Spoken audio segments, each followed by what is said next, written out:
¿Cuál es su fundamento legal?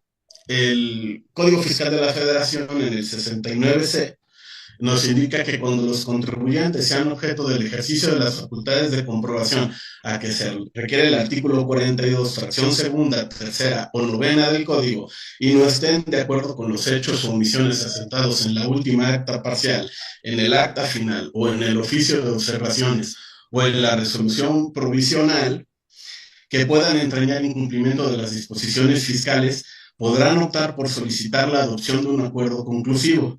Dicho acuerdo podrá versar sobre una o varias de los hechos u omisiones consignadas y será definitivo en cuanto al hecho o omisión sobre el que verse. Es decir, no se va a poder utilizar en todas las facultades de comprobación, única y exclusivamente en las que se están realizando la 42 fracción segunda, tercera o novena del código, que son visitas domiciliarias, revisiones de gabinete, revisiones electrónicas, o, no lo menciono aquí, pero más adelante lo van a ver, que es el procedimiento administrativo en materia aduanera, derivado de la visita domiciliaria de la 42 fracción tercera. No sé si hay alguna duda hasta acá. Adelante. Perfecto. Bueno, para aquellos que no están metidos tanto en el aspecto fiscal, ¿cuáles son las facultades de comprobación de las autoridades fiscales y aduaneras? Bueno, hay muchas, pero las que se señalan propiamente en el 69C son las del 42, que son las autoridades fiscales a fin de comprobar que los contribuyentes, los responsables solidarios, los terceros con ellos relacionados, los asesores fiscales, las instituciones financieras, las fiduciarias, los fideicomitentes y los fideicomisarios, en el caso de los fideicomisos, y las partes contratantes o integrantes, en el caso de cualquier otra figura jurídica, han cumplido con las disposiciones fiscales y aduaneras, en su caso, determinar las contribuciones omitidas o los créditos fiscales, así como para comprobar la comisión de delitos fiscales y para proporcionar la información a otras autoridades fiscales, estarán facultadas para, uno, decíamos, fracción segunda, requerir a los contribuyentes, responsables solidarios, terceros con ellos relacionados, para que exhiban en su domicilio establecimientos, en las oficinas de las propias autoridades o dentro del buzón tributario, dependiendo de la forma en que se efectuó el requerimiento, la contabilidad, así como que proporcionen los datos, otros documentos o informes que se le requieran a efecto de llevar a cabo su revisión. Lo que decíamos, las revisiones de gabinete, que son cuando las entidades federativas te hacen un requerimiento, te dejan un citatorio y te requieren al día siguiente a través de un oficio que entregues la contabilidad relacionada con cierto ejercicio. O en este caso, cuando a través del SAT te llega una solicitud y un requerimiento que se está fundando precisamente el 42 fracción segunda, eh, a través de buzón tributario, ¿no? Hago los dos señalamientos porque hasta donde yo tengo entendido, las entidades federativas no utilizan el buzón tributario. Y fracción tercera del 42, que son practicar visitas a los contribuyentes, los responsables solidarios o terceros relacionados con ellos y revisar su contabilidad, bienes y mercancías. Y entre paréntesis pongo PAMA, derivado de visita domiciliaria. Y la fracción 11, que es practicar revisiones electrónicas a los contribuyentes, responsables solidarios, perdón, una fe de ratas, no es la 11, es la 9. Practicar revisiones electrónicas a los contribuyentes, responsables solidarios o terceros con ellos relacionados, basándose en el análisis de la información y documentación que obra en poder de la autoridad sobre uno o más rubros, conceptos específicos de una o varias contribuciones. Perdón si estoy leyendo mucho, si ustedes consideran que esté aburrido, le doy clic a lo delante y nos vamos a las experiencias. Va bien, Y va así bien. que, Adelante. sí, muchas gracias. Ahora, ¿cuál es el momento para interponerlo? Dice, Sí, también. Sí, es que sí, bien padre, porque como sí, de que se va mañana a regreso. Mira, Sus micrófonos, compañeros, por favor, se escucha de la voz de la dama. ok, bueno, ¿cuál es el momento para interponerlo?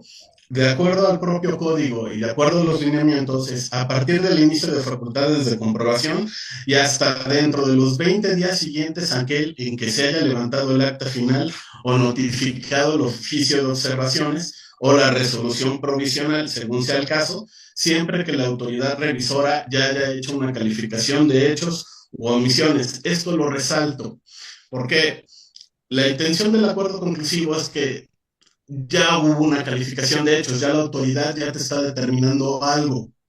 Entonces, como tal, ya hay un documento en donde te están diciendo, hay un error, hay una observación, hay un hecho en donde cual el contribuyente está cometiendo un error. Entonces, al haber esa calificación de hechos, el contribuyente ya tiene elementos para solicitar un acuerdo conclusivo. Es la regla general, pero si, por ejemplo, que más adelante lo vamos a comentar, el contribuyente va y confiesa, ahora sí que al inicio de las facultades le están entregando la orden, están empezando a levantar el acta de inicio o acaban de notificar el requerimiento, la orden de gabinete y él desea suscribir un acuerdo conclusivo, él tendría que confesar diciendo que ya se sabe sabedor del error cometido y que en virtud de ese error que se relaciona con el ejercicio, con el periodo sujeto a revisión, se tira de pechito y desea suscribir un acuerdo. Honestamente, la experiencia que llevo en estos años, nunca he visto nada de eso y no lo aconsejaría. Ok, para la visita domiciliaria, ¿en qué momento lo vamos a interponer o qué momento lo podríamos interponer? Dice, a partir del procedimiento señalado en el 42, entre penúltimo y penúltimo párrafo, que es cuando las autoridades ya levantaron N actas parciales y para realizar el procedimiento de invitarte a que te corrijas, te dejan un citatorio para que vayas y te llegues a las oficinas de la propia autoridad y se levanta un acta. Y en esa acta es cuando obran los hechos y circunstancias relacionadas con esa visita. Eso juega tanto la visita domiciliaria como el gabinete y como la revisión electrónica, que es más o menos lo que está diciendo aquí la presentación. En el procedimiento administrativo en materia aduanera, ahí no hay de otra. No sé si ustedes tengan experiencia en el tema. Un procedimiento administrativo en materia aduanera se inicia cuando la autoridad, independientemente de que te revise contribuciones y un ejercicio y un periodo, la autoridad aduanera te hace una revisión aleatoria o al 100% de la mercancía que se encuentra en tu domicilio. De ese inventario te solicita que se acredite la legal importación, tenencia y estancia. Y si no se acreditó la legal importación, tenencia y estancia, te inicia un procedimiento administrativo en materia aduanera. Por lo tanto, el acta se cierra, la que se relaciona con el PAMA en ese momento, y continúa la visita para la revisión de los ejercicios o operaciones relacionados con la orden de la visita domiciliaria. Por lo tanto, en el caso de los procedimientos administrativos en materia aduanera, se tienen 20 días que empiezan a correr a partir de que se inició el procedimiento administrativo en materia aduanera.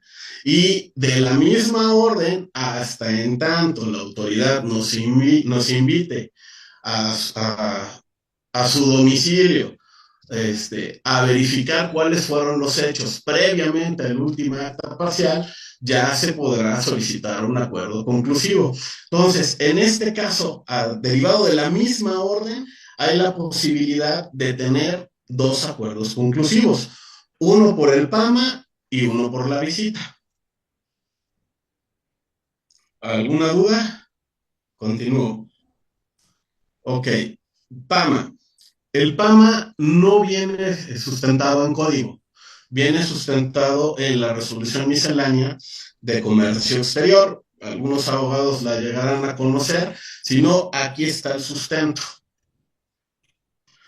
Básicamente, esto señala lo que yo les estaba comentando ahorita. Después de los 20 días que se empiezan a correr después de que se inició el procedimiento administrativo en materia aduanera, se tiene la oportunidad de poder iniciar un acuerdo conclusivo. Terminando esos 20 días, ya no hay manera. Tendría que desahogarse el PAMA de la manera cotidiana.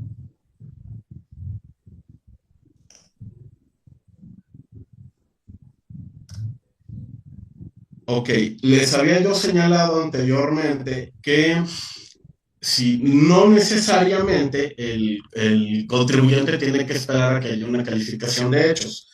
Si el contribuyente conoce cuáles fueron los errores que pudo haber cometido y es sabedor de los mismos, puede interponer un acuerdo conclusivo siempre y cuando lo manifieste bajo protesta de decir verdad.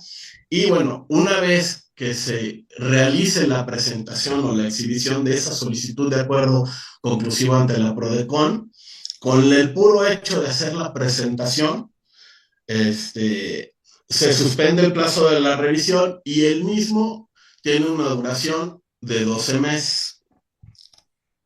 ¿Cuáles son los beneficios? Y esto es muy importante, porque esto, lejos de que seamos abogados y que nosotros busquemos buscar la nulidad lisa y llana de la revisión completa, nos permite el acuerdo conclusivo tener y allegarnos de pruebas y de desvirtuar en su caso, incluso sin tener la necesidad de que se tenga que cerrar el acuerdo conclusivo suscribiéndolo. Tú puedes decidir cerrarlo si ya tienes elementos suficientes para poder desahogar dentro del propio procedimiento, pruebas suficientes que se dieron dentro del mismo procedimiento, ¿no? Entonces, para mí es una herramienta excelente. ¿Por qué? Porque te suspende plazo, te permite generar, allegarte de pruebas, y es un procedimiento alternativo que te va a permitir contar con mejores herramientas para poder, en este caso, acompañar al contribuyente, o en su caso, si así lo valoran, tener más elementos para un buen nivel de defensa, ¿no? Entonces, suspende el plazo, te permite ver cómo se van a desahogar las pruebas. Como es a través de un tercero, tú presentas las pruebas, el tercero las recibe, las traslada a la autoridad y la autoridad contesta en contrario.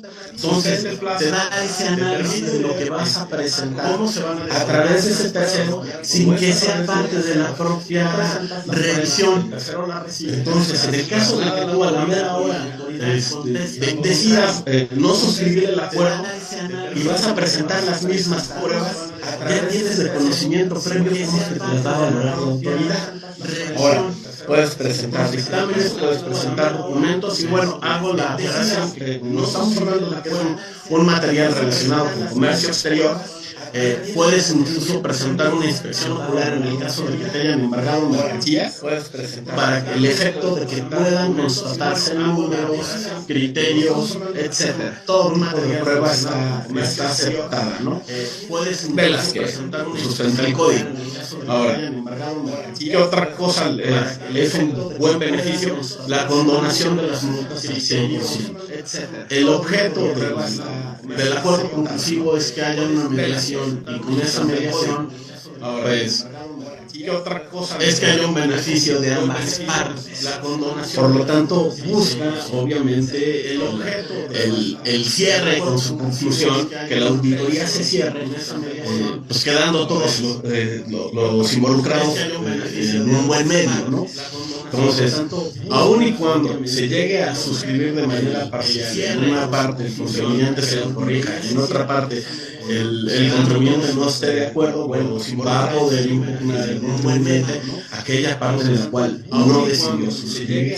De manera parcial, en una parte el contribuyente. Suspensión del plazo, ¿cuál es el fundamento? Artículo 69F, 53B y el 67 sexto párrafo del código. Se suspende el plazo del 46A, te suspende el plazo del 50, te suspende la caducidad, y como les decía, en el código no versa sobre el procedimiento administrativo en materia aduanera, pero en las reglas de comercio exterior sí, y hace referencia también a la suspensión del plazo del PAMA. El PAMA dura 4 meses, por lo tanto, tienes una buena oportunidad para, en el caso de que el contribuyente desee y hacer regularizarse le da un buen de plazo. ¿Cómo se regularizan en materia de comercio exterior? Pues muchas veces a través de pedimentos. Entonces, la elaboración de pedimentos no es tan fácil o tan sencilla como regularizar, presentar las declaraciones directamente en una computadora, porque se tiene que hacer a través de un tercero que es el agente anal, entre otros terceros. No es tan fácil. Importante, artículo 69G, la condonación de las multas al 100%. Esto es un cartucho que solamente se puede utilizar una sola vez. Una vez que tú ya hayas suscribido un acuerdo conclusivo y lo quieras volver a suscribir, a lo mejor por otra orden o por otro periodo, otro ejercicio, otra autoridad, ya no vas a poder tener ese beneficio de condonación al 100%. Aquí que va, pues el asesor tiene suficiente información por parte del contribuyente y conoce bien cuáles son los cadáveres del contribuyente y el propio contribuyente sabe muy bien cuáles son sus cadáveres, pues puede decidir o no irse por esa condonación. Si, por ejemplo, el contribuyente ¿sabes qué? Es que de otro ejercicio, fíjate que estoy peor de este que me están revisando, bueno, o sea, a lo mejor sí nos conviene pagar o nos conviene buscar otro tipo de condonación, pero no este, y este lo dejamos en caso de, puede llegar a pasar. Entonces, no es una obligación de que en tu primer acuerdo conclusivo tienes que suscribir la condonación al 100%. Multas. Si tú no suscribes al 100% o si suscribiste y en un segundo acuerdo conclusivo, ¿qué beneficio te puede dar? Bueno, puedes agarrar la disminución de multas en términos del artículo 17 de la Ley Federal de los Derechos al Contribuyente, que es ya sea una multa equivalente al 20% de las contribuciones omitidas, si es que lo presentas antes de que te levanten la última acta parcial o el oficio de observaciones, y si lo presentas después, ya estaríamos hablando de un 30% de multas, ¿no? De contribuciones omitidas. ¿Cuáles son las contribuciones donde juega el artículo 17 de la Ley Federal de los Derechos del Contribuyente? Pues es el impuesto al valor agregado, el impuesto sobre automóviles nuevos, eso es más para materia de comercio exterior, el derecho de trámite aduanero también es materia de comercio exterior, el DIEPS puede presentarse tanto en impuestos internos como en comercio exterior, y el IGI, que es estrictamente de comercio exterior. Nada más que el IGI es un criterio de la autoridad, porque la autoridad puede utilizar la propia ley aduanera para también determinar una disminución, o puede tomar también la ley federal de los derechos del contribuyente. La ley aduanera, por su parte, tiene el artículo 199, que ahí te plasma cuáles serían, en este caso, la disminución de multas o sanciones por haber infringido la propia ley aduanera. Cabe señalar que las cuotas compensatorias y las medidas de transición, como no son impuestos, son aprovechamientos. Ahí tú puedes también solicitar una disminución. Bueno, esto es también tema de comercio exterior. A veces pasa en comercio exterior que te pueden sancionar por no haber cumplido por regulaciones y restricciones no arancelarias, que en ese caso no es una omisión de contribuciones. Para esos supuestos, la ley aduanera también te da un beneficio de disminución de multas. Y bueno, ahí no sé si ustedes sepan, pero yo en mi caso, siendo yo autoridad, utilizábamos también, cuando todo lo demás falla, disminución de multas en términos de la Ley de Ingresos de la Federación. Por ejemplo, en el caso de un procedimiento administrativo en materia aduanera, utilizamos este supuesto y se nos realizó una condonación de multas para la emisión de un pedimento.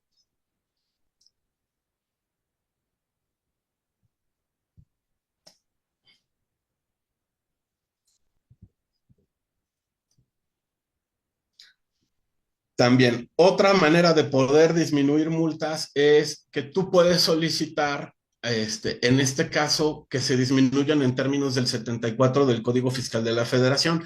Aquí todavía estás dentro del procedimiento de fiscalización.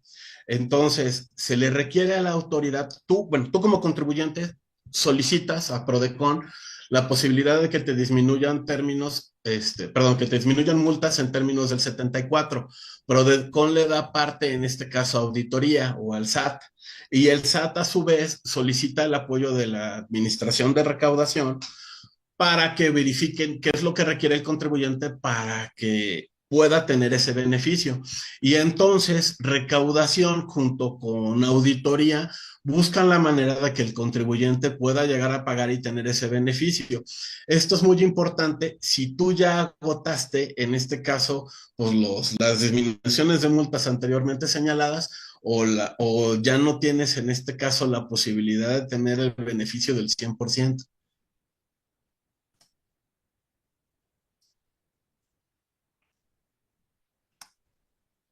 Ahora, ¿cuáles son los medios para interponer el acuerdo conclusivo? Bueno, lo puedes presentar de manera personal, directamente ante Prodecon con tu escrito libre o un formato descargable. Aquí a nivel local, al principio lo que hacían es que tú hacías tu escrito y llenabas el formato que tenías en línea. Presentabas los dos y te sellaban tanto en el formato como en el escrito, ¿no? A través de correo electrónico. Correo electrónico también es una forma, lo puedes hacer prácticamente las 24 horas del día. Ojo, ya no va a tener vigencia hasta mediados del año. Hubo una reforma que entró en vigor a partir del 1 de enero y a mediados del año desaparece la forma de correo electrónico. En lo personal, yo siempre prefiero que sea personalmente. No hay como el hecho de tener en tu escrito el sellito que te avala que efectivamente ya lo presentaste y tengas la oportunidad de exhibirle a la autoridad si es que te va a realizar un acto que acabas de suscribir un acuerdo conclusivo, bueno, que lo acabas de presentar, motivo por el cual la autoridad ya no podría ejercer sus facultades. Requisitos del escrito o correo electrónico. En el artículo 99 de los lineamientos, que es parte de los documentos que le presenté aquí al maestro Jorge, pues te señala en términos muy generales un escrito como el que te dice el 18 y el 18A de Código Fiscal de la Federación, que debe estar dirigido a Prodecon, nombre, en este caso del firmante, si es persona física, o si es persona moral, en este caso el representante legal para actos de administración, que tenga los poderes para poder llevar a cabo y suscribir el acuerdo conclusivo, si hay autorizados, la calificación de hechos, o sea, es decir, qué es lo que la autoridad te está diciendo que tú incumpliste o que el contribuyente incumplió, datos de identificación de la autoridad, el acta de inicio, la orden, o en este caso el oficio de gabinete y los medios a través del cual te la notificaron, en dónde no estás de acuerdo y cuál es tu voluntad de poder, en este caso, corregirte, o cuáles son los hechos por los cuales tú consideras que te vas a poder corregir, o la propuesta que tú vas a hacer para el efecto de poder corregirte. La mención de que lo estás haciendo bajo protesta de decir verdad, ¿no? Son términos, son muy generales y créanme, es bastante fácil. Incluso si no cumplieras con algún requisito y una vez que te lo recepcionan y te falta algún requisito, mismo Prodecon se comunica contigo y te da un acuerdo para que tú cumplas con algún requisito que es faltante. No obstante, aun y cuando no cumplas, vuelvo a insistir, con el puro hecho de haberlo presentado, el plazo ya está suspendido. Por lo tanto, ya la autoridad no podría continuar ejerciendo sus facultades. Eso para mí es vital, ¿no? En mi opinión, es de las cosas más importantes. El primer paso para llegar es decir, detente autoridad.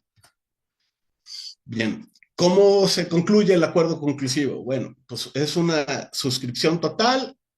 El contribuyente desvirtúa totalmente, perdón, desvirtúa parcialmente y corrige aquellos rubros no desvirtuados en términos de lo señalado por la autoridad revisora, ¿no?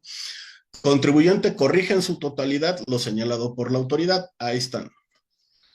Suscripción parcial, contribuyente desvirtúa parcialmente, puede o no corregir ciertos rubros y no aceptar los términos de la autoridad. Y cierre sin suscripción, no hubo consenso y el contribuyente se desistió del acuerdo conclusivo.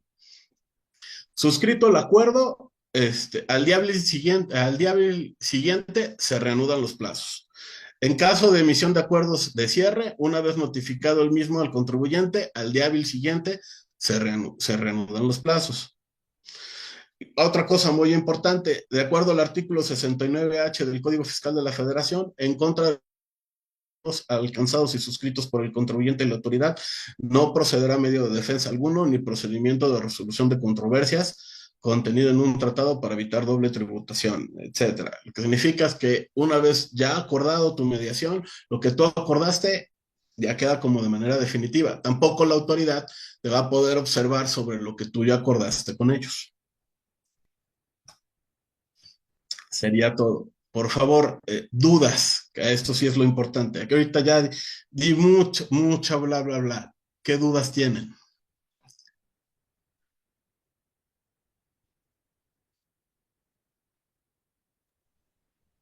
Esto sí es lo importante. Aquí ¿Alguna ahorita ya pregunta al expositor, compañeros?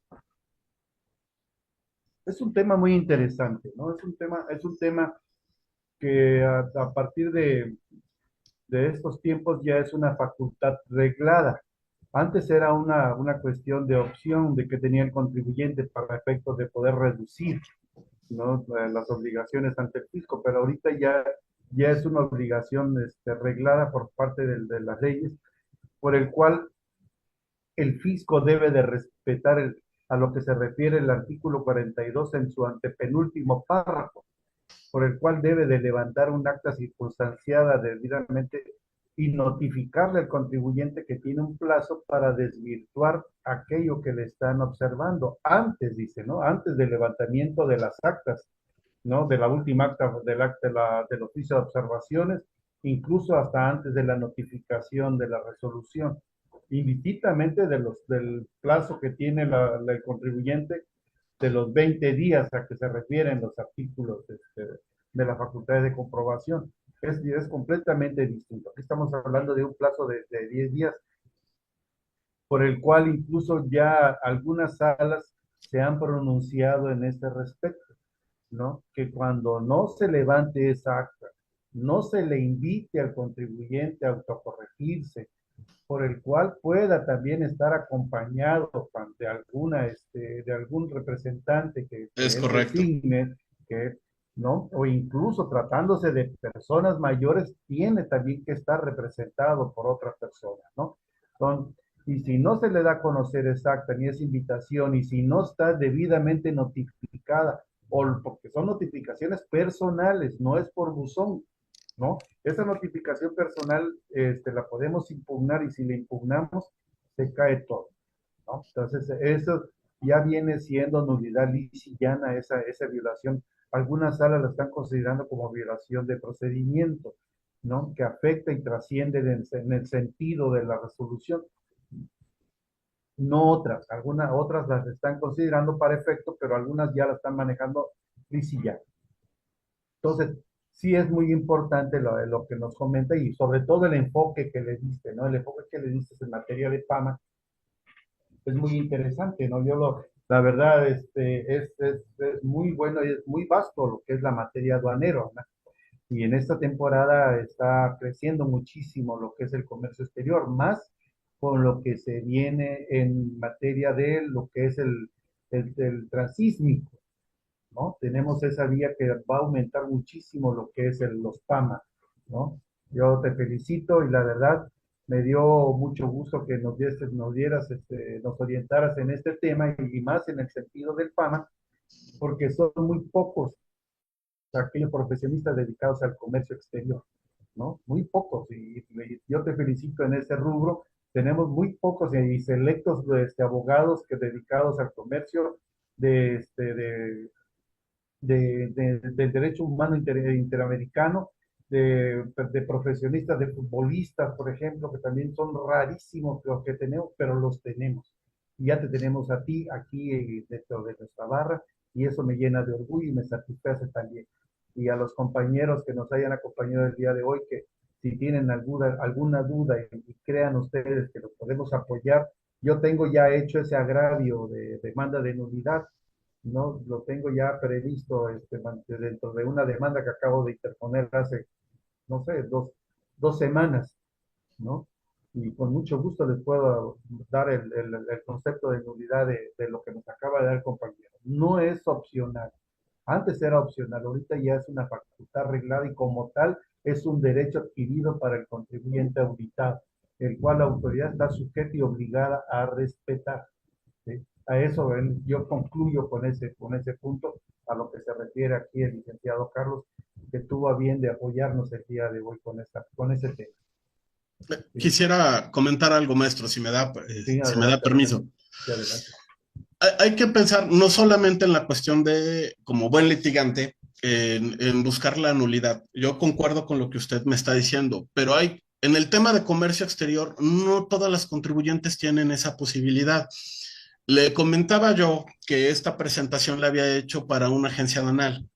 Y cuando la misma agencia aduanal me pidió, oye, Carlos, ¿puedes hablarnos por favor de lo que es el acuerdo conclusivo? Sí, con todo gusto. Hicimos un Zoom previo entre, digamos que la estructura interna de esa agencia. Y yo iba enfocado, ¿para qué lo quieren? Para que busquemos estrategia para buscar que precisamente tengan ustedes pruebas para desvirtuar o para no decir la palabra patear a la autoridad o buscar errores en la autoridad, no, pero yo lo veía con esa mentalidad de fiscalista. No, Carlos, no nos interesa eso. Lo queremos hacer, ¿por qué? Porque nuestra gama de contribuyentes, pues ellos son una agencia y trabajan para la industria autopartera en general. La gama de contribuyentes que ellos tienen son de inversión de procedencia extranjera y ese tipo de contribuyente está acostumbrado a pagar. Entonces, como está acostumbrado a pagar, ellos dicen, ayúdanos a que nos enseñes cómo pagar con los beneficios de la condonación de multas. Y yo estaba así como que, oye, pero es que la autoridad actualmente está cometiendo muchos vicios. Sí, pero no nos interesa. Además, el tipo de contribuyente que realiza operaciones de comercio exterior tiene una cantidad de obligaciones impresionantes y una cantidad de riesgos impresionante. ¿A qué riesgos voy?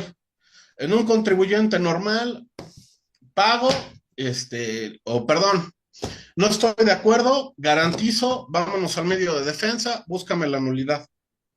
En un contribuyente que tiene un IMEX, importaciones temporales, esa empresa certificada no puede necesariamente darse ese lujo, porque es muy posible que el hecho de tener un crédito pueda ir caminando su IMEX, pueda que ya no le den una certificación, puede que le bajen sellos, o sea, puede haber otros elementos donde la misma autoridad le pone el cuello en la garganta y entonces ellos valoran y dicen, ¿sabes qué? No, prefiero pagar.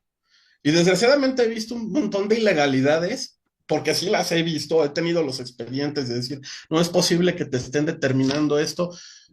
Sí, pero consideramos que nuestra área de riesgo indica que mejor preferimos pagar y dinos cómo. En el tema de comercio exterior, las contribuciones se van al 300%, porque las mercancías pasan a propiedad del fisco cuando no se acredita su legal estancia. Entonces, si la autoridad te determina, no me acreditaste la legal estancia de todas estas operaciones y estos ejercicios, me debes la mercancía, más aparte me debes los impuestos, más aparte las multas. Entonces llegan a ser créditos de, pues a lo mejor una omisión que tú considerabas de operación de 100,000 pesos, sube a más de medio millón. Se vuelve impagable para el propio contribuyente. Y eso es lo que estamos viendo. Actualmente, ¿qué es lo que está pasando? Que la autoridad empieza ya no a invertirle a jurídica y empieza a invertirle y a tener todas las formas de poder obligar al contribuyente vía cancelación de sellos, embargo de cuentas. Ahora sí que a obligarlo a que tenga que corregirse de algún modo para que no se vaya al medio de defensa. Entonces, en efecto, concuerdo con lo que usted dice, maestro, al 100%. Eh, los acuerdos conclusivos son un efecto que tienen que cumplir, en este caso, las autoridades para ver cómo te invitan a llevarlos a cabo, porque es un derecho el que ellos te lo indiquen, es una obligación de ellos el decírtela, pero también es la manera de que tú, como un buen asesor, puedes suspender el plazo, a llenarte de pruebas, e investigar el expediente cuando todavía lo tienes en procedimiento. A mí me ha pasado, ese es el tema de mi experiencia. Yo, el último acuerdo conclusivo lo terminamos el año pasado, finales del año pasado. Lo iniciamos el año antepasado y el expediente nos llegó después del oficio de observaciones en el día número 19.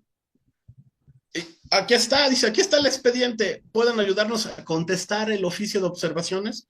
En el día 19 yo, caray, ¿cómo te lo contestamos? Nada más, ¿qué tienes? ¿No? O sea, Timba, ¿qué hacemos? Acuerdo conclusivo, porque no me da tiempo de revisar tus pruebas y pues me está llegando el expediente así, caliente. Vamos a meterlo. Lo metimos y desvirtuamos más de 2 millones. Era un antecedente de 19. Desvirtuamos por lo menos 2 millones con pruebas que nos pudimos a llegar. Y ya de lo que no, bueno, lo que no, no importa, pero ya te da tiempo para poder decir a la autoridad, espérate, espérame. Y es más, si a lo mejor, Lick, usted encuentra vicios que a lo mejor en este momento no los ha visto porque el expediente le está llegando acá, aquí lo tengo y déjame decirte que apenas me acaban de levantar la última acta y ya se vencieron los 20 días. Mañana ya hay riesgo de que vayan a dejar el citatorio para levantar la final. Espérate, vamos a meterlo. Lo metemos y vemos y tenemos la oportunidad de analizar, verificar, checar si hay vicios. Y a lo mejor hasta lo más sencillo, el contribuyente te dice, hasta quiero pagar, no hay bronca, yo pago, pero no tengo liquidez. Ayúdame a tener liquidez. Te va a salir más caro por actualizaciones y no importa, dame liquidez, se me vencen unos créditos, necesito tiempo, dame tiempo. Entonces, en el primer acuerdo conclusivo que yo metí, lo hice en la época del COVID. La última acta parcial se levantó en noviembre del 2019. En 2022 me estaba levantando el acta final y en esa época todavía no estaba la regla bueno, la modificación al Código Fiscal de la Federación que tenía que durar 12 meses. Por algo la hicieron. Ahí, cuando yo salí de finanzas, salí en 2018. Inicié una revisión en diciembre del 2018. Hace un año, menos de un año, 6 meses, se estaba liquidando. Porque todavía entró en el supuesto de acuerdo conclusivo anterior. Entonces ya 2 años, 2 años y medio suspendida. Porque estaban haciendo regularizaciones de pedimentos de 200 o 300 pedimentos y pues, pedían tiempo, no puedo regularizarme. Entonces, es una excelente herramienta, no solamente para que el asesor tenga elementos, en este caso para buscar vicios, tenga elementos para verificar si los plazos están bien, tenga elementos para desvirtuar, porque obviamente pues, el asesor no lo hace de gratis. Vas a cobrar una iguala por hacerlo o puedes cobrar nada más por pura presentación. Entonces, la verdad es algo que tienen que tomar con independencia de si la autoridad lo está haciendo bien. Créanme que es algo que va en tendencia, porque muchas veces el contribuyente no tiene el suficiente soporte económico para irse a un juicio. Y es una manera de poder ayudarlo. Incluso nada más por la pura cuestión del tiempo, aunque no lo suscriban. Estoy de acuerdo, completamente de acuerdo en los dos puntos, ¿no? Suspenderlo principalmente para ganar el tiempo cuando me gustó el del término del plazo, porque ya te estaba quedando un día para concluir, para presentar, y eso lo interrumpe, ¿no? Y eso es muy bueno, esto es una muy buena opción, ¿verdad? hemos tenido clientes que nos piden que están por cobrar alguna estimación que les va a caer y que o que tienen una obra que concluir y no si le llegan a embargar, no terminan ni la obra y se derrumba su empresa, ¿no?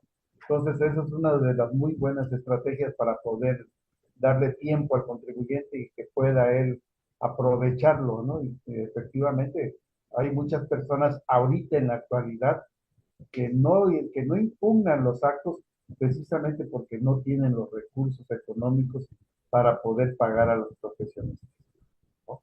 A nosotros nos han venido a dejar asuntos y aquí quedan, ¿no? Y a veces le damos entrada, los contestamos, pero ellos definitivamente dicen, no pueden, ¿no? ¿Por qué?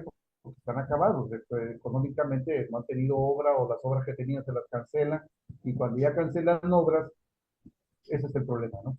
De que ya empiezan con económicamente se van a la quiebra de esas personas, esas empresas. ¿Sí? ¿Me gustó? No sé, los demás compañeros, ¿alguien tenga alguna duda de los presentes? Contador Pablo, adelante. Maestro Jorge Berlet, A sus presidente, órdenes. buenas noches. Al Buenas noches. licenciado Carlos López, tengo una Servidor contador. duda, y a todos los presentes, amigos, todos. Lo único que yo observo de esto, de un trámite que hicimos por, por un cliente que le compra saldos a una empresa internacional que tiene domicilio aquí en México, que compra saldos y lo hace vendimia en la calle de ese producto que le vendieron a él al 50%. Le llega fiscalización donde ellos lo único que comprueban son la factura con CFDI de esa empresa que está obviamente en México, con facturas de México, esa empresa le vende los saldos. Y no le quisieron aceptar las facturas, porque el producto decía que era de China, que era de Taiwán, más de esto. O sea, y nos fincaron un crédito de 200,000 pesos a uno, al esposo y a la esposa otro por 150 y tantos mil pesos. Pero ¿cómo es posible que la verdadera motivo de una revisión sea la empresa internacional que está aquí en México, que es la que está vendiendo el producto, el saldo, porque no lo pudo vender, se lo vende a la gente? Pero ¿por qué llegan a ese extremo? Esta fue la dirección de fiscalización aduanera, pero del gobierno del Estado. Fue una entidad, entonces es una entidad, fue bajo sus facultades coordinadas. Coordinadas. Exactamente, coordinada. Y seguramente ha de haber sido a través de una visita domiciliaria del 42 fracción quinta. Exactamente. Son las que Sí. llegan directamente a, buenas tardes, recíbame, disculpe, ¿dónde está el representante legal? No está, ok, perfecto, con usted es el que atiende, sí, okay, fírmeme. Perfecto, vamos a hacer un inventario y desgraciadamente no hay figura, aquí no entra la figura del acuerdo conclusivo porque es 42 fracción quinta, no es tercera. Entonces, aquí no están revisando ejercicio o periodo, sino legal estancia. Legal ¿Y estancia. qué es lo que seguramente han de haber checado? Oye, aquí tengo mis facturas. Al decir saldos contador, quiero entender que era remanente de mercancía. Sí, inventarios no vendidos. O sea, inventarios de China, quiero suponer. Sí, de China o de Taiwán, digo, de cualquier otra ciudad, pero así era. Sin sacar comercial, estaríamos hablando de mercancía china como la que venden en Fayuca. A radios, estéreos, cosas de plástico, telas, papeles, globos, lo que uno encuentra a lo mejor en un Prichos de Walmart. Ajá. Ese tipo de mercancía. ¿Cuál es el tema? Muchas veces la importadora importa todo, mete factura, mete pedimento. Bueno, mete pedimento, trae su factura internacional. En su pedimento hace la descripción de toda la mercancía que está, pues ahora sí que importando, a veces con un ítem o una descripción muy específica. A su vez, al momento, se tuvo que haberlo vendido directamente, en este caso a su cliente. ¿Cómo se lo vendió a su cliente? A través de factura. Puede ser que su cliente no haya pedido la factura, no sé, ¿es legalmente establecido? Sí, Su es cliente. legalmente establecido, tiene facturas, o sea, Ok, entrega facturas, no compra ningún producto. ok, perfecto. Si está legalmente establecido, ¿qué debió haber hecho él? Es una cuestión de cotejo, porque desgraciadamente muchas veces la mercancía china, tú ves aquí una perforadora, marca Smart, ok, dame 100 perforadoras de esas, así como no. Entonces la factura te va a aparecer ítem 2535-3, color negro, Ujú. 100 pesos, masiva. Ahí está. ¿Dónde viene la descripción de perforadora para hojas tamaño carta de la marca Smart? ¿Me entiende? Bien. Entonces, la autoridad, y perdón que si yo lo diga así, señores, yo fui autoridad. Yo lo que vendo es que yo tengo la visión de lo que fue una autoridad aduanera. Trabajé muchos años en ello. Entonces, ahora sí que la autoridad, ni aunque te quiera ayudar, en el buen sentido de la palabra, es, tú me entregas una factura que me hace referencia a un ítem o a una descripción demasiado genérica, pero la descripción demasiado genérica no me permite constatar que efectivamente esa factura que tú me estás exhibiendo me ampare esto que estoy viendo. Y entonces, ¿qué pasa? Te van a decir, con la factura que tú me exhibiste, digo, en el deber ser, te deberían de poner en el acta de inicio, derivado del análisis de la factura que tú me presentaste, la descripción no concuerda, motivo por el cual no se exhibe o no se presenta la información relacionada con el 146 de la ley aduanera. Muchas veces lo que hace la autoridad es, no, con esta factura no acreditas. Te ponen, no acredita, no presenta, inicia procedimiento administrativo en materia aduanera y entonces preséntala dentro del plazo de los 10 días. Y llegas dentro del plazo de los 10 días, vuelves a exhibir la misma factura y entonces en la resolución te vuelven a decir lo mismo. Derivado del análisis de la factura que indica que es el ítem número 3 color blanco, bla, bla, bla, perforadora, no describe a lo que te pusieron en el acta parcial de inicio y entonces la mercancía pasa a propiedad del fisco.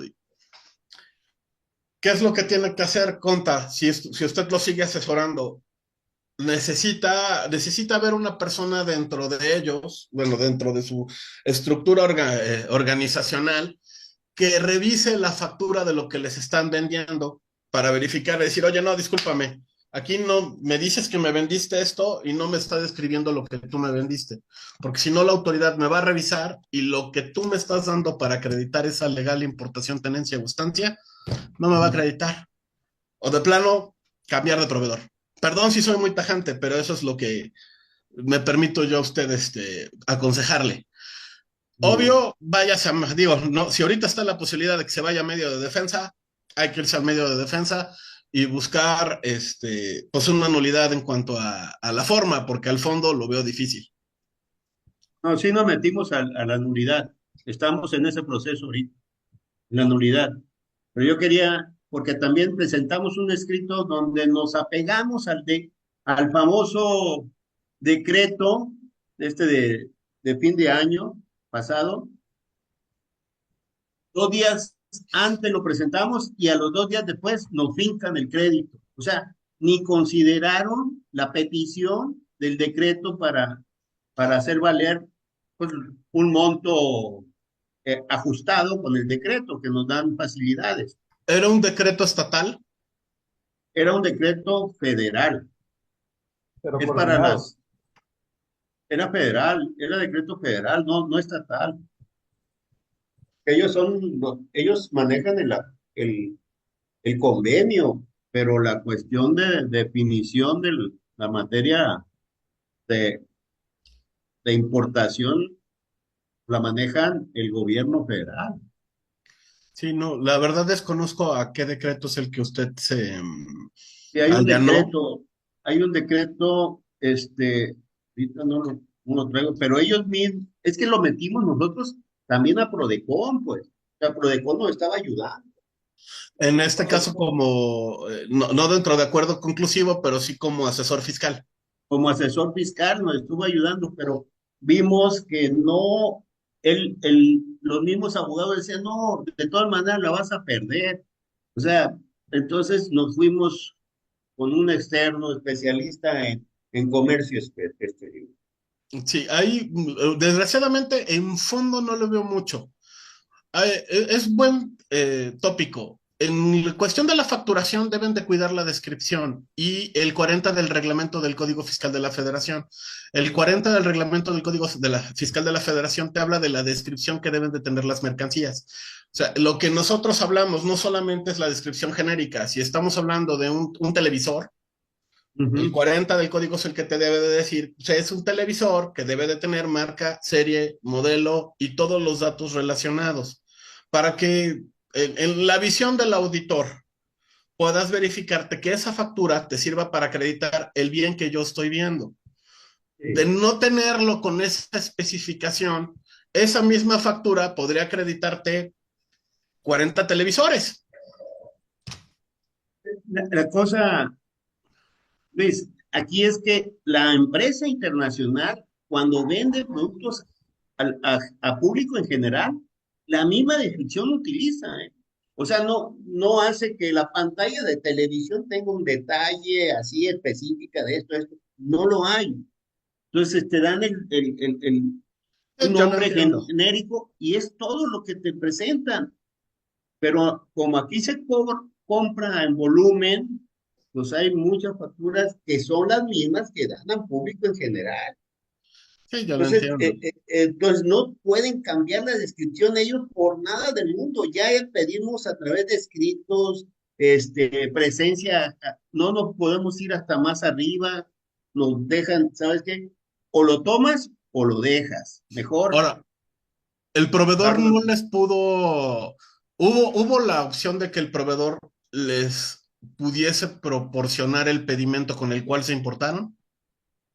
La verdad no. No, porque En, son volúmenes grandes, volumen en grande. algunos casos, digo, es que también depende del tipo de mercancía. Yo he tenido casos donde hay maquinaria y, por ejemplo, recientemente el año pasado tuve el caso de un contribuyente que la factura estaba Ajá, mal. Tenía error tanto en la marca, el modelo y en el número de pedimento, factura de primera mano. ajá. Entonces, ahí lo que hice, bueno, sus servidores, necesito los datos de tu proveedor, le dije a mi contribuyente, a mi cliente. Me dio los datos del proveedor. ¿Cómo estás? Soy perengano de tal. Sí, mira, me está revisando Agase y Agase está determinando que con la factura que tú me diste no se está acreditando la maquinaria de 250,000 pesos que vendiste aquí a mi cliente. ¿Me podrías pasar, por favor, el pedimento con lo cual le importaste? Híjole, pero es que, digo, sí, si quieres, ¿no? Porque ellos tienen constancia de que es la factura, pero el error de la factura no es de mi cliente, es tuyo. Entonces yo le voy a pasar todos los datos al SAT y solo voy a argumentar. Te paso el número de pedimento. No me dio el pedimento completo. Te doy el número de pedimento y te doy la pantalla. Eso lo presenté al momento de contestar el procedimiento administrativo en materia aduanera. Lo desvirtué porque solicité que a través de las bases de datos institucionales que el SAT utiliza en términos del 63, así como le hicieran una compulsa a la propia agente aduanal y al propio contribuyente en último caso, que fue el que lo vendió, revisaron el sistema, desvirtuaron el caso. En tu caso es un poquito más difícil porque la mercancía china, pues es un mundo y la descripción completa y es genérica y suele pasar. Digo, y suele pasar, suelen importar y importan en unas cantidades impresionantes. Yo entiendo en este caso que dices, oye, pero tu contribuyente, ¿qué culpa? Yo le compré a él. El emisor de la factura es el que en este caso me está dando una torada porque desgraciadamente por culpa de su error en la emisión de la descripción, yo no puedo acreditar. Mi sugerencia sería, si así lo quieren ver, es, pues señálenselo al SAT. Y yo digo, si ustedes quieren así, señálenselo al SAT y ya vemos. No, ya Pero lo hicimos, en ya lo tu, hicimos. digo, en tu asunto no hay de otra más que irte a la nulidad lisa y llana por competencia o por algún vicio. Porque en el fondo estricto, el documento que tienes estaría muy difícil que tú pudieras acreditar que efectivamente lo desvirtúas si es que la descripción que viene en la factura es completamente distinta a lo que el bien se está viendo. Pudiese ser, porque es lo que yo me estoy imaginando, no tengo tu expediente, que a lo mejor el auditor no puso la descripción completa en el acta de inicio y que hubiera elementos en la factura. Entonces, ¿qué tienes que hacer ahí? Ya no estás en tiempo, bueno, lo puedes meter en el medio de defensa, solicito una inspección ocular. Entonces, en la inspección ocular, si tú como contribuyente o como asesor ya te diste cuenta que en el bien si hay marca, modelo y serie que no fue considerado por el auditor al momento de levantar el acta de inicio, en la inspección ocular la haces valer para el efecto de que decir, ¿ya viste autoridad? Sí, lo que viene en factura sí está y sí corresponde con el bien que yo estoy viendo. Entonces, de esa manera podría desvirtuar de fondo, insisto, cuestión de fondo. Ya el tema de la forma ya es propia de la nulidad y en este caso del abogado que lleve el asunto. Muy bien, Carlos. Pues voy a seguir. Esperamos tener respuesta. Ya se presentaron toda la nulidad y dimos todos los argumentos y estamos en ese proceso. Claro. Más que tenía mi inquietud por qué no habían aceptado el decreto que a muchos se los habían otorgado, pues, ese beneficio de ese decreto.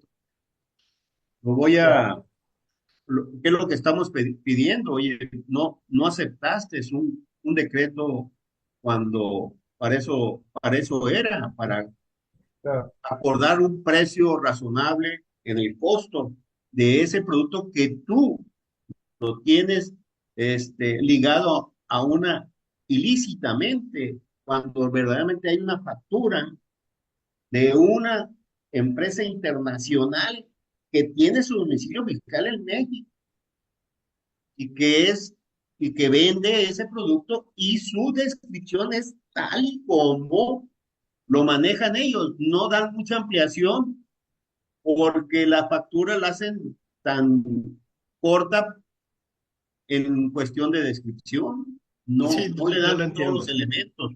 Ese es el problema real que traemos. Pero a Ahí ver qué nos, sale, ahí qué nos buenos los comparte. comentarios. Perdón. Ahí nos comparte la sentencia cuando llegue, porque mira, hay que preparar el amparo directo posteriormente. Yo creo que sí, ¿No? así es, Ah, Sí. le voy maestro. a dar un tip. Sí, El, no me acuerdo si fue en principios de año, se declaró que un, un tribunal colegiado de circuito declaró que la NAM es inconstitucional por términos de su reglamento. En su resolución depende de cómo hayan valorado las mercancías, porque tuvo que haber habido un dictamen y una pericial para sacarles valor.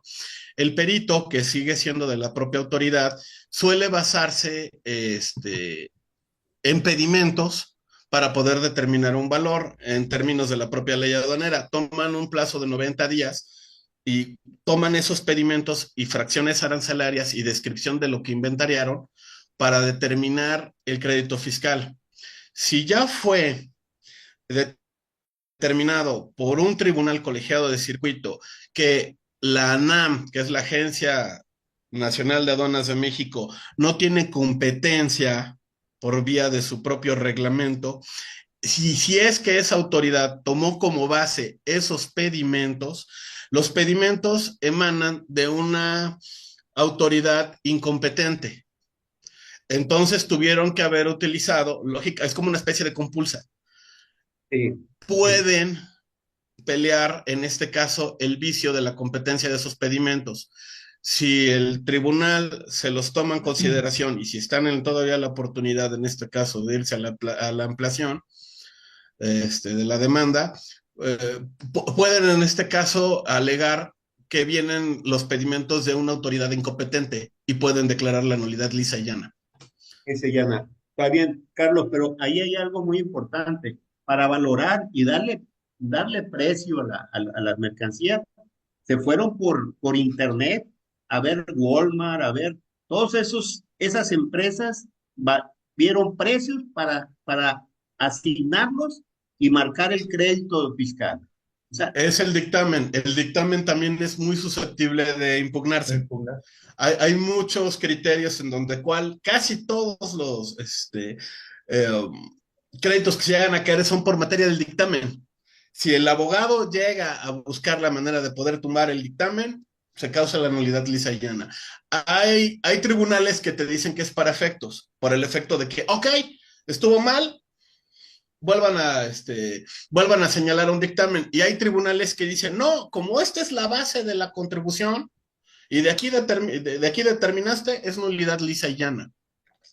Entonces, ojalá que nos compartas. Si llegase a ver la nulidad lisa y llana, no se te olvide que las facultades de comprobación pueden volver a iniciarse, por lo que tendrías que hacer tu tarea para el efecto de que te devolvieran esa mercancía y para que no te la volvieran a fiscalizar.